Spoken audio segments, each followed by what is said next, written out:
Eu era o comandante da Área 51. Eu mentia e dizia que nunca tinha trabalhado lá. É a mais famosa base militar secreta no mundo. Nós aceitávamos estas condições. Mantenha a boca fechada. Sua vida e outras vidas dependem disso. Agora, os homens que trabalhavam na Área 51 contam suas histórias pela primeira vez.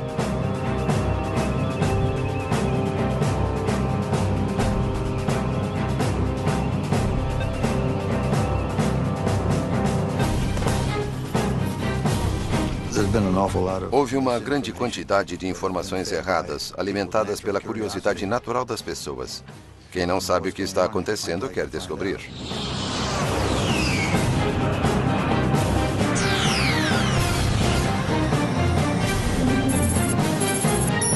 Os mistérios da Área 51. Atenção, instalações da Força Aérea Americana.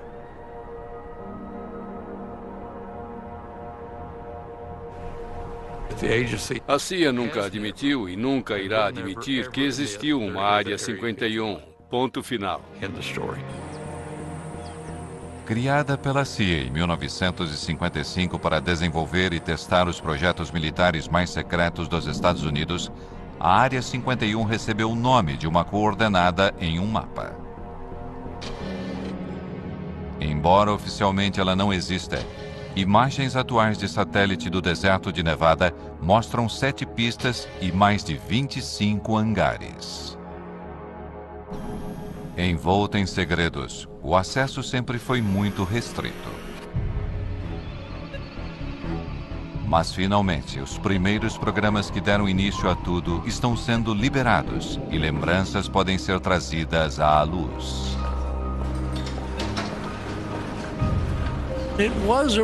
Era uma verdadeira Guerra Fria. Havia bombas nucleares destinadas a todas as grandes cidades. E era como se fossem duas pessoas. Quem vai dar o primeiro soco?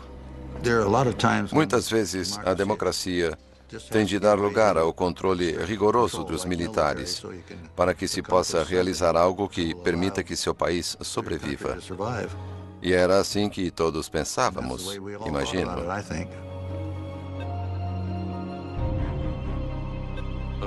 Quando tínhamos uma reunião, lápis e papel não eram permitidos. Os pilotos não podiam conversar entre eles.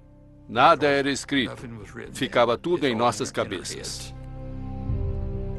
Quando entrávamos para o programa, recebíamos um codinome. Meu primeiro nome era Ken, e o sobrenome começava com C, de Collins. Mas era Colmar, C-O-L-M-A-R. No meu caso, não sou tão curioso. O que era bom no aspecto do segredo. Se eu não preciso saber, eu não vou perguntar.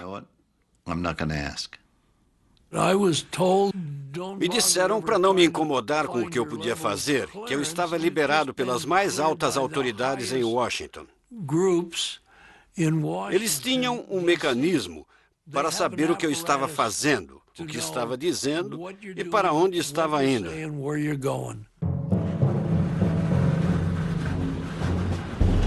A base foi construída em torno de um lago seco conhecido como Lago Groom. O lugar oferecia vantagens óbvias. Precisávamos de um bom lugar para pousar, onde pudéssemos pousar de qualquer direção, dependendo de onde o vento viesse, e um lago circular servia a esse propósito. Também era protegido por montanhas em torno dele, assim não era muito visível. Liso como vidro. Era inacreditável. Eu podia ir de carro na velocidade máxima e não sentia nenhum solavanco. Era fantástico. O Lago Groom era muito amplo. Havia vários trailers nos quais vivíamos. E havia um prédio comum onde comíamos. Não tínhamos TV nem rádio. Eu não tinha nenhuma mulher. Houve uma mulher que cuidava das finanças da companhia e foi lá e passou uma noite. Foi a única de que ouvi falar. O primeiro nome dado ao lugar foi Rancho Paraíso. Eles achavam que isso ia suavizar o impacto da austeridade. Foi uma tentativa de convencer as pessoas de que não era tão ruim quanto parecia.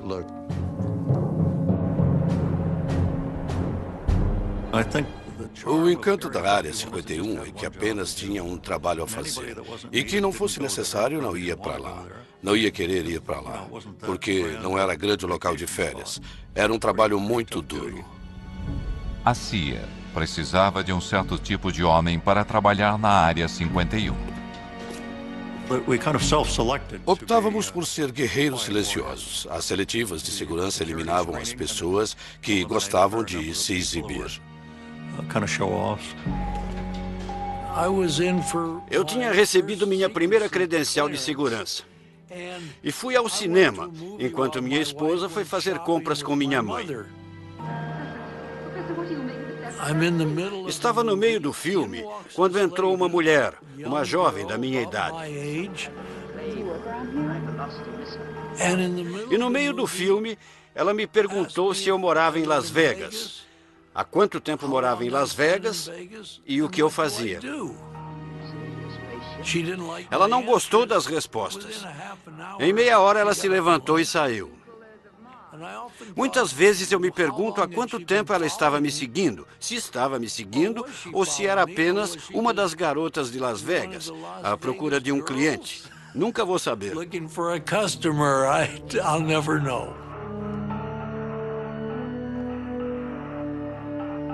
Não nos disseram o que ia ser, não tínhamos ideia. Diziam apenas que era extremamente sensível e que não devíamos comentar com ninguém. As entrevistas eram realizadas em quartos de hotel. Um sujeito tinha passado em tudo. Então lhe disseram, temos um projeto secreto no Oeste. Queremos que trabalhe nele. Está interessado? Ele disse, tenho que conversar com a minha mulher. E eles disseram, tudo bem, faça isso. Ele voltou ao quarto do hotel. Eles tinham ido embora, fizeram as malas e saíram. Ele nunca mais os viu. O fato de ele ter que perguntar à esposa se podia ou não trabalhar no projeto acabou com suas chances.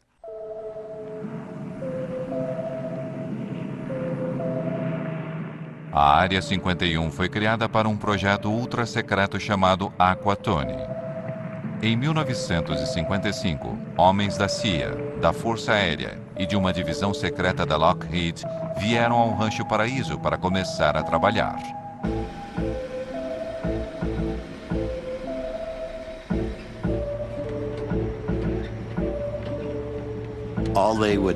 Todos nos perguntavam, você vai realmente ser voluntário para ser uma cobaia? E a maioria das pessoas não aceitava, mas eu aceitei. E sabíamos que tínhamos que usar trajes pressurizados. Tinha que ser alguma coisa envolvendo altitude.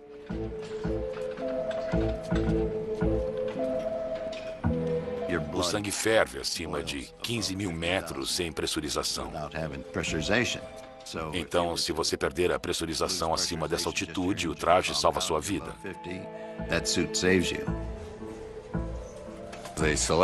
Escolheram um fabricante em Boston que fez os trajes sob encomenda. Tinham de ser feitos sob medida, bem justos. Por isso fomos ao David Clark, que fazia sutiãs para a Sears. Sei que algumas pessoas estavam animadas porque era emocionante, mas eu não. Eu mal podia dormir, ler um livro ou pensar sobre o que eu ia fazer, porque algumas das missões não eram nada simples. Tínhamos que voar de uma certa maneira para conseguir fazer as coisas. Cada quilo extra, até mesmo as rodas, podiam limitar a capacidade do U-2 de voar alto. Todo o combustível ficava na asa, não tinha como não arrastar a ponta no chão. Então as rodas mantinham as asas levantadas e assim que elas tinham sustentação, as rodas caíam e eu já decolava subindo em espiral.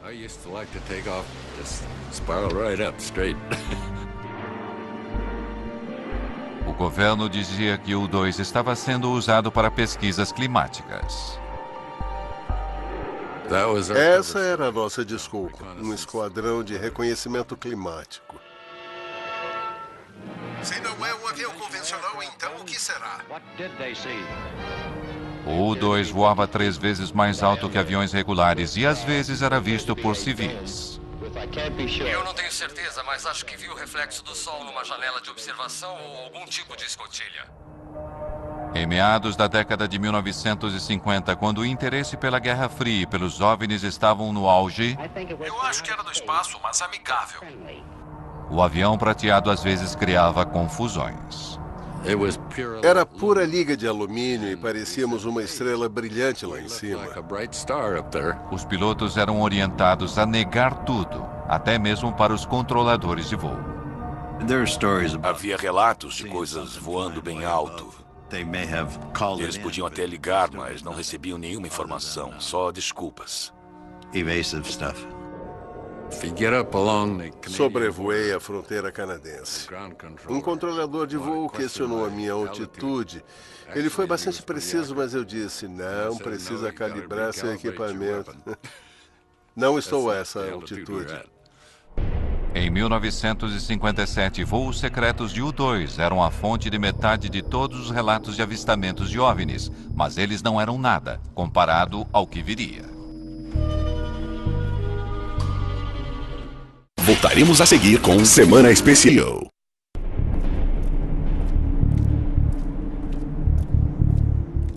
A Área 51 era tão remota que a maioria dos funcionários vinha semanalmente de Burbank ou Las Vegas.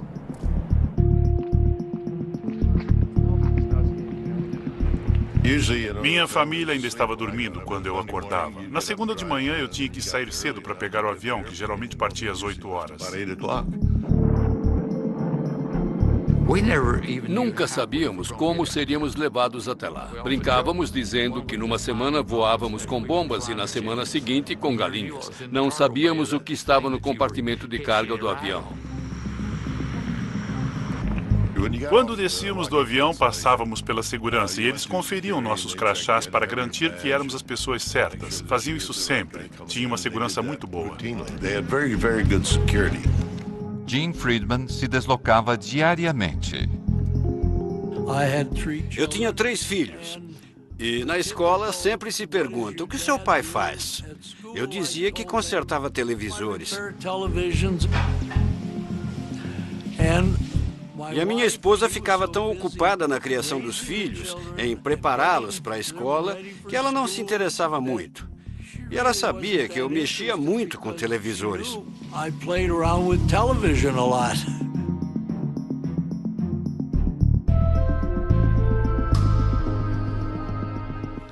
Era bom.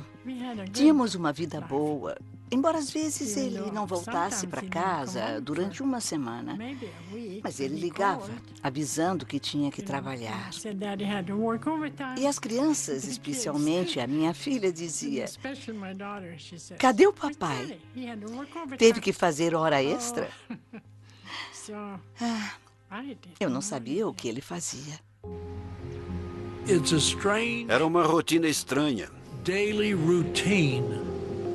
Eu voltava para casa à noite. Minha mulher perguntava, como foi seu dia hoje? E eu dizia, não foi ruim. Consertei algumas TVs. Quer dizer, ninguém vai falar. Ah, querida, conseguimos detectar a seção transversal do avião mais secreto do mundo nos mínimos detalhes. Tá bom. E o que você fez hoje? Nada. Não podíamos nem tocar no assunto. Vamos encarar a realidade sem pânico. Esta é a nossa realidade. Algum dia, bombas atômicas podem ser lançadas em nossas cidades. A insistência no sigilo total era motivada pela paranoia da Guerra Fria e o temor generalizado de que a União Soviética poderia destruir os Estados Unidos. Um lado desconfiava do outro e o país tinha medo de ser dizimado por um ataque nuclear. Não se confiava em ninguém, nem mesmo nos pilotos de teste da Área 51. Em 1963, o avião de Ken Collins caiu em uma missão de treinamento. Uma semana depois, me perguntaram se eu concordaria em ser hipnotizado. Queriam descobrir se eu não tinha esquecido alguma coisa. Eu concordei. Então, eles trouxeram um psiquiatra importante de Boston.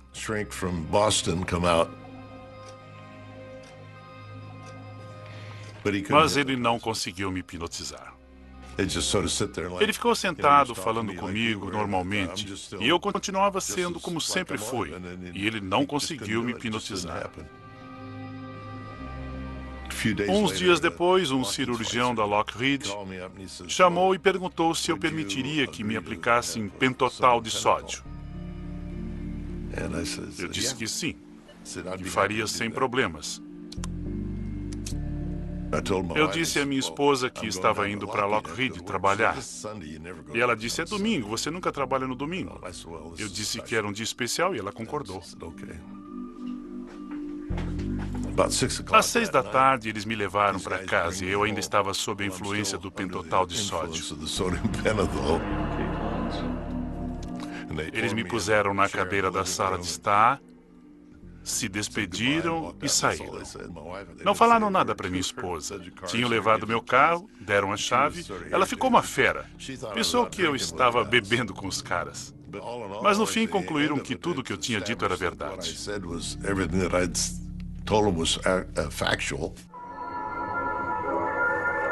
Quando uma bomba assim explode perto do solo, dezenas de milhares de toneladas de... O governo corria para desenvolver armas cada vez mais potentes e decidiu realizar testes nucleares ao lado de sua base secreta, a Área 51. Coloquem os óculos. Ficávamos no meio da área de testes nucleares em Nevada e ninguém queria ir até lá. Essa privacidade era muito importante para podermos trabalhar. E fazíamos tudo com uma boa dose de segredo. Mas com mais de 450 explosões nucleares entre 1955 e 1968, o local tinha seus inconvenientes. Quando havia explosões nucleares lá, éramos avisados e tínhamos que evacuar o local. Uma vez demoramos quase 2 semanas para voltar por causa do clima e dos ventos desfavoráveis. Tivemos que usar crachás de radiação para ter certeza de que não estávamos contaminados.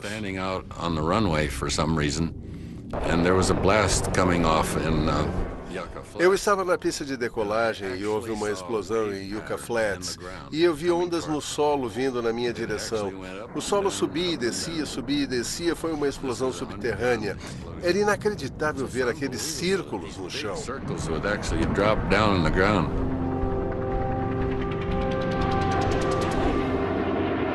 Diante das pressões da Guerra Fria, os Estados Unidos temiam que o U-2, o principal projeto da Área 51, já estivesse se tornando vulnerável aos mísseis soviéticos.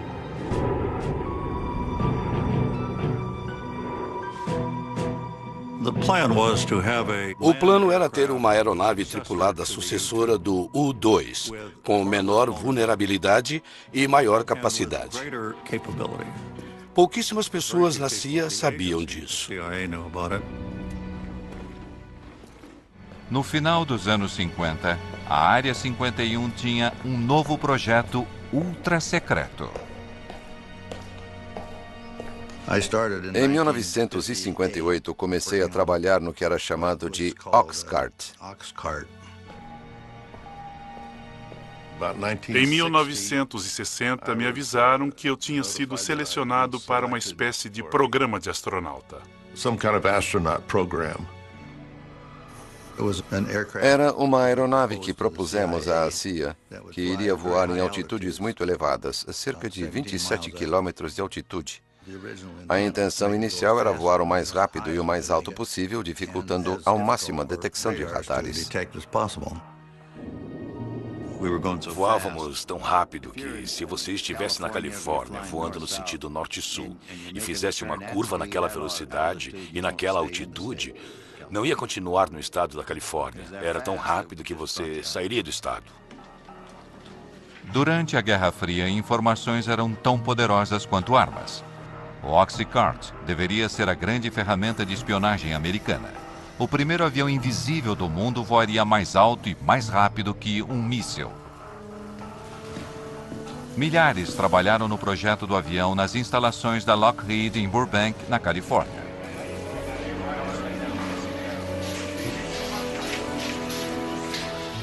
Mas, apesar da grandeza da produção, o projeto permaneceu secreto.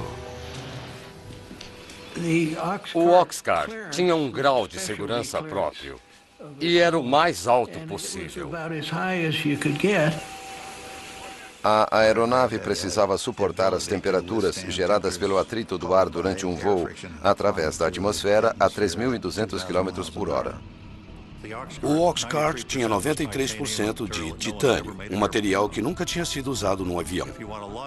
Para conseguir o titânio, era preciso fazer um acordo com a União Soviética. A forma como a CIA trouxe esse material da Rússia, pelo que sei, até hoje é segredo. Não sei como fizeram isso, não sei quem fez. Mas recebemos o titânio de que precisávamos.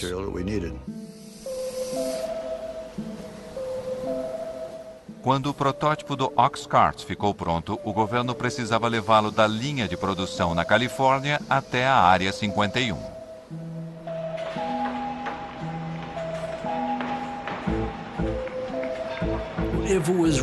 Se fosse redondo, iam colocá-lo numa caixa quadrada. Se fosse quadrado, iam colocá-lo numa caixa redonda.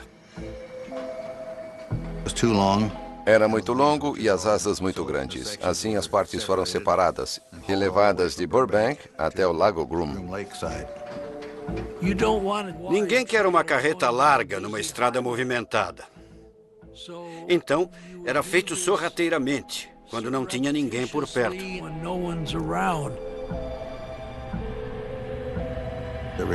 Foi preciso ajuda da Polícia Rodoviária da Califórnia, de Nevada, da CIA e de muito mais gente. O caminho teve de ser limpo, tiveram de cortar as árvores, retirar tudo das laterais da rodovia para as caixas poderem passar.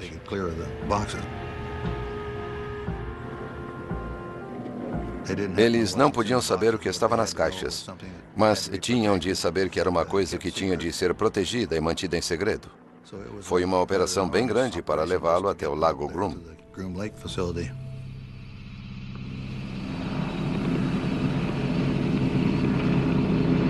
Ken Collins foi um dos primeiros pilotos a ver o Oxcart depois que ele chegou à Área 51.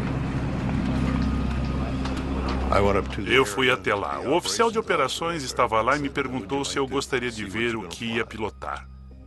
Eu disse, claro. Fomos ao hangar e as janelas no topo eram o único lugar de onde vinha alguma luz. Nas sombras eu vi aquele lindo avião. Era incrível. A primeira impressão era de uma nave espacial.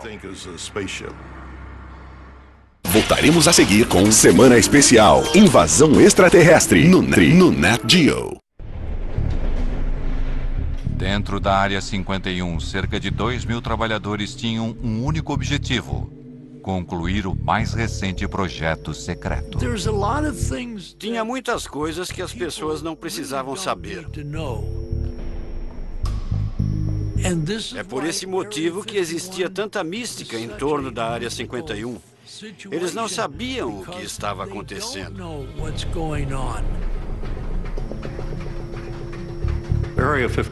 A Área 51 só tinha um propósito: desenvolver o Oxcart e colocá-lo em operação no exterior.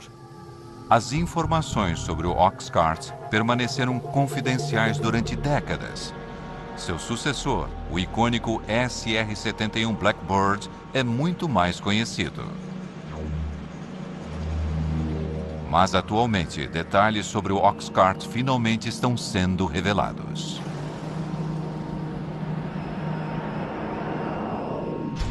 O Oxcart foi o primeiro avião furtivo do mundo, projetado para ser virtualmente invisível aos radares inimigos. Nos testes de que participei, o avião sobrevoava uma estação de radares. A ideia era descobrir se eles podiam voar sem serem detectados. Fui à sala de controle de radares para ver o que acontecia quando a aeronave passava. Eu estava lá e ninguém conseguia ver muita coisa acontecendo. De repente, pareceu que uma escada tinha caído no telhado. Era a onda de choque do avião. Ele não foi visto nos radares. Parecia que estava fazendo o seu trabalho. A aeronave podia ir de uma costa a outra dos Estados Unidos em 70 minutos, mas seu único objetivo era a espionagem. Estas imagens feitas sobre a Coreia do Norte foram liberadas pela CIA e nunca tinham sido divulgadas antes. Elas revelam a capacidade do avião de fotografar objetos no solo, voando a 27 mil metros de altura, numa velocidade de 3.500 km por hora. A câmera estava num avião voando numa velocidade de Mach 3. A resolução era de 12 polegadas, 30 centímetros. Se você pensar num objeto no chão e puser uma grade sobre ele com 30 centímetros de lado, cada um desses quadrados vai ser preto, branco ou cinza. Um objeto com 30 centímetros de comprimento pode ser claramente identificado como um objeto, embora não possamos reconhecer a estrutura interna. Mas se tirarmos a foto de um tanque, ele vai ter 500 pontos e vai identificar o tanque. Mas, no auge da Guerra Fria, os homens da Área 51 não eram os únicos com câmeras potentes.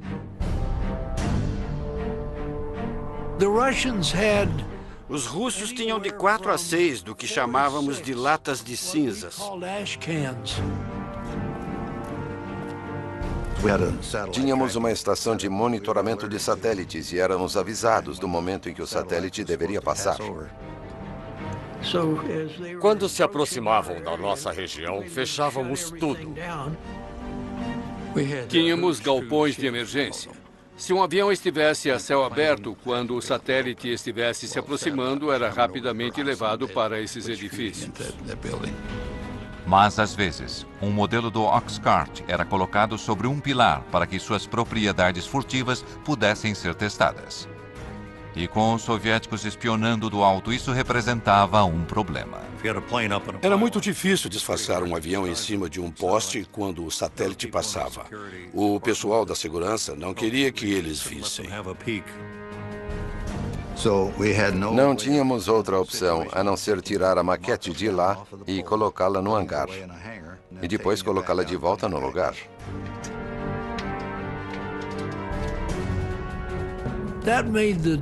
Isso tornava o trabalho muito difícil, muito difícil. Começávamos a trabalhar no avião e depois o levávamos para o hangar. E era um tal de guardar e tirar, guardar e tirar. Era um grande incômodo. Apesar dos esforços para esconder o avião secreto, agentes de inteligência descobriram que a União Soviética tinha um desenho do avião e tinha encontrado uma forma de detectar o Oxcart. Fazíamos a maioria dos testes durante o dia. A radiação do sol aquecia tudo, menos a sombra. Se deixássemos a maquete ali durante meia hora, ela deixaria uma sombra que uma câmera infravermelha conseguiria captar. Assim, os homens da Área 51 passaram a criar aviões falsos para enganar os soviéticos. Sabíamos que o satélite ia passar e desenhávamos o contorno de algum tipo de avião exótico na frente de um dos hangares. A maioria era de papelão. E um pouco antes de o satélite passar, colocávamos um aquecedor na traseira para mostrar um sinal de calor, como se o avião tivesse acabado de pousar. Queríamos que pensassem que tínhamos alguma coisa que eles não tinham. E eles, com certeza, investiram muito tempo e dinheiro tentando descobrir o que era. Em Washington, objetos fantasmagóricos pontuaram as telas dos radares. Engodos criados para proteger o Oxcart alimentaram os rumores sobre a Área 51.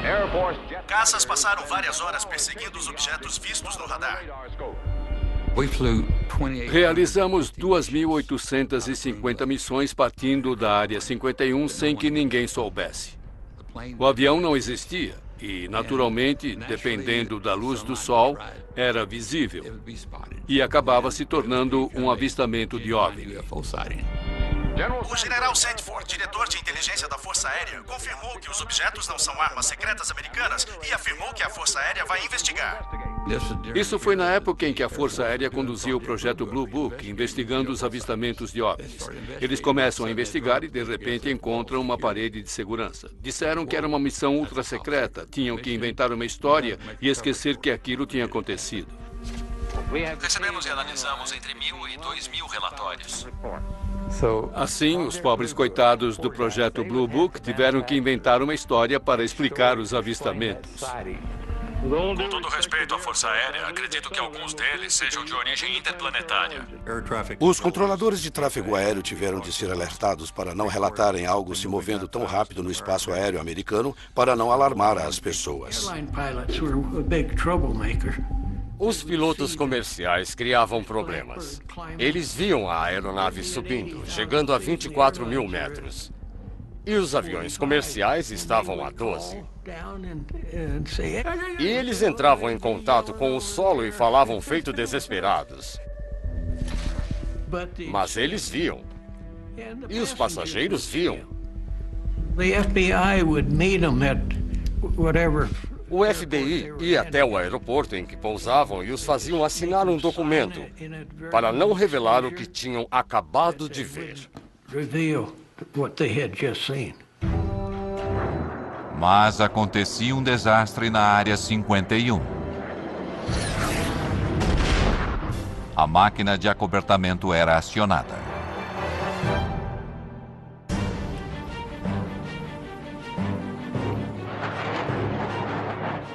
Apesar dos segredos que envolveram Oxcart, indícios de uma falha inicial estão finalmente vindo à luz décadas depois. Era um teste subsônico de motores em baixa altitude. Tive problemas para acelerar até Mach 3. Voei para o norte da área, subi para 7.600 metros, virei para o sul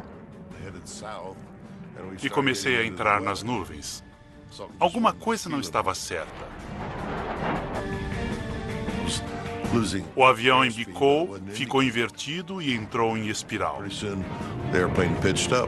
Não dava para recuperar.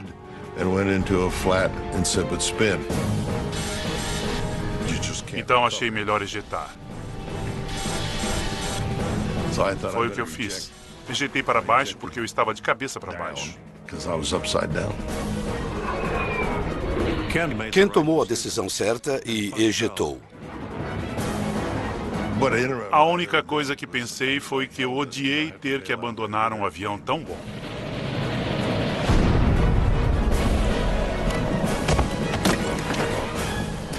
Ele desceu em algum lugar perto de Wendover, Utah. Eu pousei, recolhi o paraquedas, porque achei que ia precisar dele. Talvez tivesse que passar a noite ali e ia dormir dentro dele.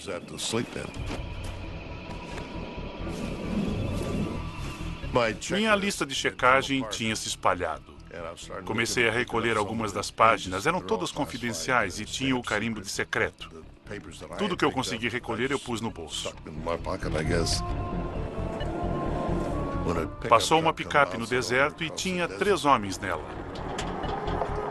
Eu fiquei surpreso em vê-los. Eles disseram para subir, que iam me levar ao avião.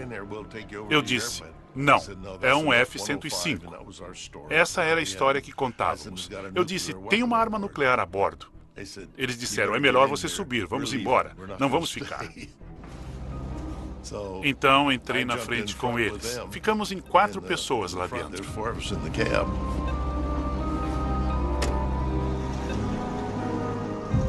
Não sei onde eles achavam que estávamos indo. Se a bomba explodisse, estava tão perto que não teria feito qualquer diferença. Depois da história que Collins contou, eles não estavam muito ansiosos para ir até o local da queda.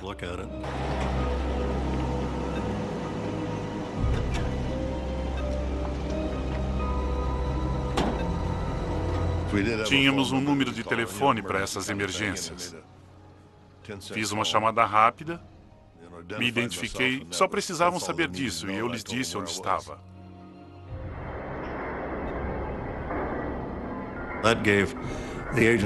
Isso deu à agência 2 dias para recolher tudo e limpar a bagunça. Do contrário, teria sido uma verdadeira festa.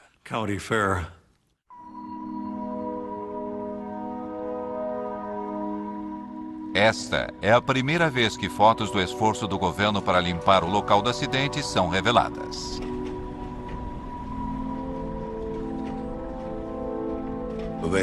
Dois homens do nosso pessoal de sobrevivência, que faziam parte da equipe de segurança, mais tarde voltaram lá a cavalo e vasculharam todo o lugar para ver se alguma coisa confidencial tinha ficado para trás. Em virtude do acobertamento e da localização remota, a limpeza foi boa o bastante para manter o local do acidente em segredo durante décadas. Foi considerado um acidente de F-105. Aviões caem o tempo todo em torno das bases militares. E tudo foi esquecido. 50 anos depois, o historiador aeroespacial Peter Merlin encontrou o local do acidente que o governo tentou apagar da história. Agora estamos de fato no campo de destroços. Durante o processo de limpeza do local, as peças maiores foram cortadas com maçaricos e levadas para a Área 51 num avião de carga. Ele examinou o deserto durante anos, usando informações de documentos liberados. Este memorando secreto foi liberado pela CIA. Ele diz: todos os vestígios de 123 foram retirados do local do acidente. Minha experiência com locais de acidentes diz que sempre resta alguma coisa. Esta peça aqui faz parte da estrutura da asa. O A é de A12, W indica a asa, e 667 era o número do desenho. Isto é do interior da cabine, é o selo de inspeção.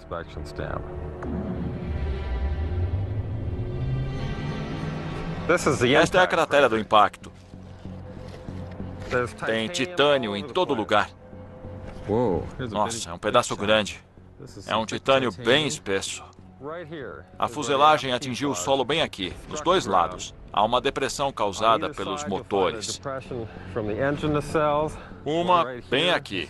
É uma depressão causada pelo motor. Aconteceria a mesma coisa hoje se um avião secreto da Área 51 caísse aqui. Provavelmente haveria as mesmas restrições de segurança. Também inventariam uma história para acobertar. Voltaremos a seguir com Semana Especial.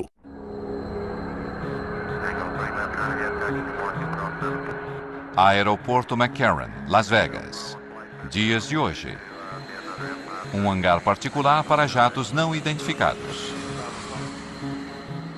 Diariamente, funcionários continuam fazendo a mesma viagem para a Área 51, que ocorre desde os tempos do U-2 e do Oxcart. Esses primeiros programas tornaram a Área 51 um lar permanente para projetos secretos americanos. Se você procurar nos registros, nunca houve um voo sequer no Lago Groom. Nada era o que parecia ser.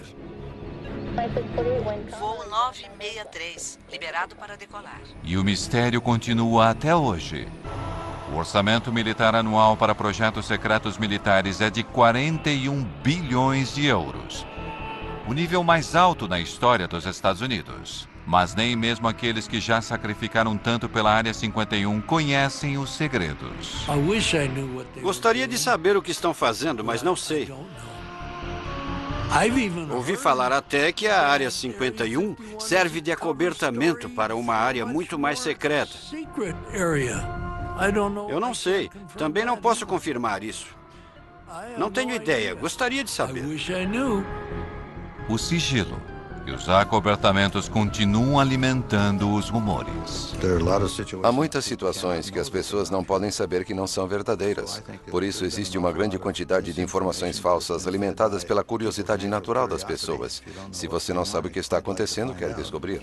Muitas vezes, até mesmo a especulação mais absurda contém uma ponta de verdade.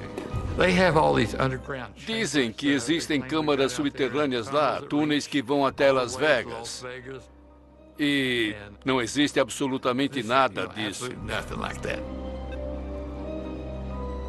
Foram realizados testes nucleares subterrâneos porque na superfície espalhariam radioatividade. Mas não há nada na área. Outra coisa que dizem é que obtivemos toda essa velocidade e tecnologia a partir de engenharia reversa feita em naves extraterrestres. É verdade que fizemos engenharia reversa, mas foi num MiG-21 russo capturado em 1968. Nós o desmontamos para ver como os russos tinham feito. E então montamos de novo e voamos com ele.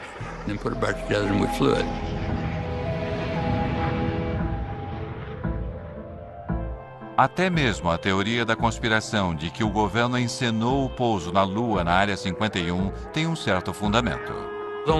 Na área de testes atômicos, testamos o veículo que enviamos para a Lua. Testamos todos os sistemas de suporte de vida. Os astronautas foram treinados nas crateras das bombas atômicas. Daí surgiram essas histórias malucas.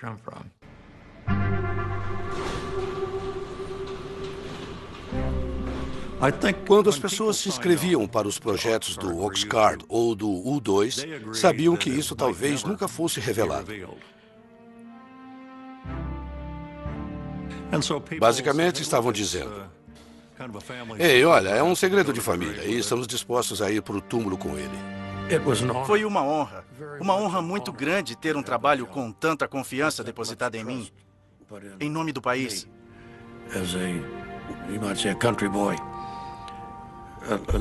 Muita confiança foi depositada em pessoas como eu, que trabalharam lá.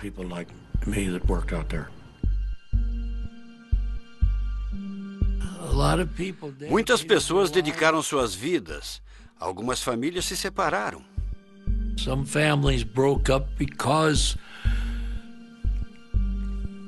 Porque a esposa não sabia se o marido ia voltar para casa à noite. Não era apenas um emprego.